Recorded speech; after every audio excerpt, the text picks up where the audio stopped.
Dental implants. So guys, आज हम dental implants के बारे में जानने वाले हैं। बहुत लोगों को ये चीज़ नहीं पता होती है। जो पेशेंट्स होते हैं वो कहते हैं अगर दांत नहीं है वहाँ पे तो या तो प्लेट लगा दो या तो ऐसे ही छोड़ दो। लेकिन जो डेंटल इम्प्लांट है वो उसका बहुत बढ़िया अल्टरनेटिव ऑप्शन है कि दांत अगर पेशेंट का वहाँ पे नहीं है तो एक ऐसी चीज़ जो सच में दांत की तरह दिखे और अंदर से उसको स्ट्रेंथ भी दे, उसके लिए dental implant is a very better option. तो इसके बारे में आज हम जानेंगे कि एक्चुअली में है क्या। जो डेंटल इम्प्लांट्स होते हैं उसके 3 पार्ट्स होते हैं, क्राउन, स्क्रू, अबटमेंट। ठीक है। स्क्रू जो आपकी बोन के अंदर जाता है, जो उसको स्ट्रेंथ देता है, ठीक है, आपकी बोन के साथ अडेप्ट करने का। क्योंकि अगर बोन के साथ अडेप्टेशन ही नहीं है तो कोई भी चीज़ है वो टिकेगी ही नहीं आपके मुंह में, राइट। उसके लिए अडेप्टेशन होना बहुत ज़रूरी है। तो वो है क्राउन, उसके बाद स्क्रू, फिर है क्राउन ऊपर का पार्ट जो हम बाद में लगाते हैं, ठीक है। अबटमेंट, जब स्क्रू हम अच्छे से फिट कर लेते हैं, हम उसकी टाइटेनियम की आती है आपकी इम्प्लांट्स, ठीक है। अलग अलग ब्रांड्स के भी आते हैं, अलग अलग कंपनियों से आते हैं। इजराइल सिस्टम आता है, कोरियन सिस्टम आता है।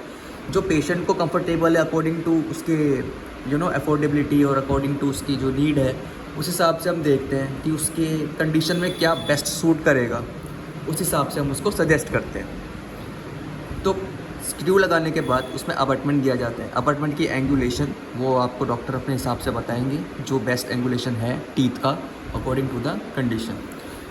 उसके बाद जब हमारा फर्स्ट फेज़ हो जाता है, जब हम उसको जिंजाइवा के लेवल में अच्छे से अडेप्ट कर चुके हैं, तो जो इम्प्लांट का स्क्रू है उसको बोन के साथ अडेप्ट करने में 3 महीने, कभी 2 महीने, इतना टाइम लग जाता है।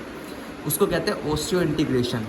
तो बोन के साथ उसका अडेप्टेशन होने में टाइम लगेगा। अब एकदम से तो सर्जरी फर्स्ट फेज़ में हुई है, हम तुरंत दांत उस पर क्राउन नहीं लगा सकते। तो we have to leave it for 3 months and we have to check whether it is actually fitted into the bone और नॉट। हम उसके बाद पेशेंट को रिकॉल करते हैं 3 मंथ्स के बाद, उसका एक्सरे लेते हैं, चेक करते हैं कि बोन की कंडीशन क्या है, ठीक है, बोन अडेप्ट कर पाया या नहीं कर पाया।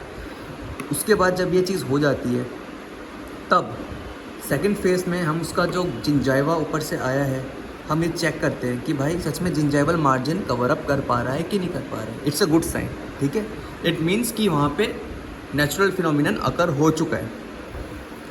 जब उसके बाद हम देख लेते हैं कि हमारा स्क्रू भी लग गया, अबटमेंट भी लग गया, हम देखते हैं कि हाँ हीलिंग अच्छी हो गई है, वहाँ पे बोल ने अच्छा हील कर लिया, बोल ने अडेप्ट अपना कर लिया है मेटल के साथ, तब हम क्राउन प्लेसमेंट करते हैं। क्राउन अपना जो दांत की तरह स्ट्रक्चर है वो हम इसके ऊपर प्लेस करते हैं।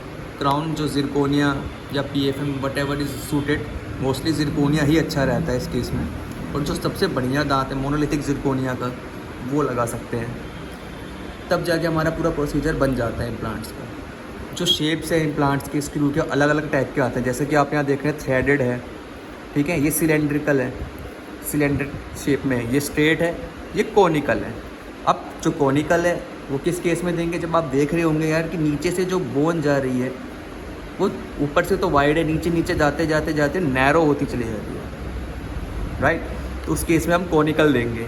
ये डिपेंड करता है केस टू केस, ये वेरी करेगा। ये हर केस में आप एक ही जैसा इम्प्लांट तो नहीं दोगे, तो ये केस टू केस डिपेंड करेगा कि बोन की कंडीशन क्या है, पेशेंट की नीड क्या है। बहुत सारे फैक्टर्स हैं जब जाके एक इम्प्लांट सक्सेसफुल होता है। तो डेंटल इम्प्लांट्स एक बहुत बढ़िया ऑप्शन है। बहुत सारे पेशेंट्स को इसके बारे में नहीं पता होता, बहुत लोगों को नहीं पता होता। वो सिर्फ ये सोचते हैं जो उतारने चढ़ाने वाली प्लेट है that is the only alternative option. No, dental implants latest technology नहीं रही है, अब ये बहुत पहले ही इंडिया में आ चुकी है, ठीक है। बहुत लोगों को पता भी है, बहुत लोगों को नहीं भी पता है। तो जिनको नहीं पता है उनके लिए वीडियो है, और जो पेशेंट्स जो जानते हैं उनको तो बहुत अच्छे से इस चीज़ को लेके अवेयर है, ठीक है। तो वो अपने और नॉलेज को बढ़ाने के लिए देख सकते हैं। तो डेंटल इम्प्लांट्स बहुत बढ़िया ऑप्शन है, सेफ़ है, ये नॉन टॉक्सिक भी है, बायोकम्पैटिबल भी है। ये कभी आपके गम्स को भी बहुत लोग सोचते हैं, उनका ये भी क्वेश्चन होता है कि यार मेटल डल रहा है तो क्या वो हमारे बॉडी के लिए ठीक है, वो तो बिल्कुल गम्स में जा रहा है मेटल, हम कैसे उसके साथ रहेंगे। तो they are not aware of that. ये डॉक्टर की रिस्पॉन्सिबिलिटी है कि वो उनको समझाए कि नहीं, ये बायोकम्पैटिबल मेटल है, ये टाइटेनियम का है, ग्रेड 4 में है वो भी। तो जो आपके गम्स के लिए बिल्कुल ठीक है, उसके साथ अडेप्ट करने के लिए ठीक है। कोई दूसरा कोई ऐसा वैसा मेटल है नहीं जो आपको नुकसान दे।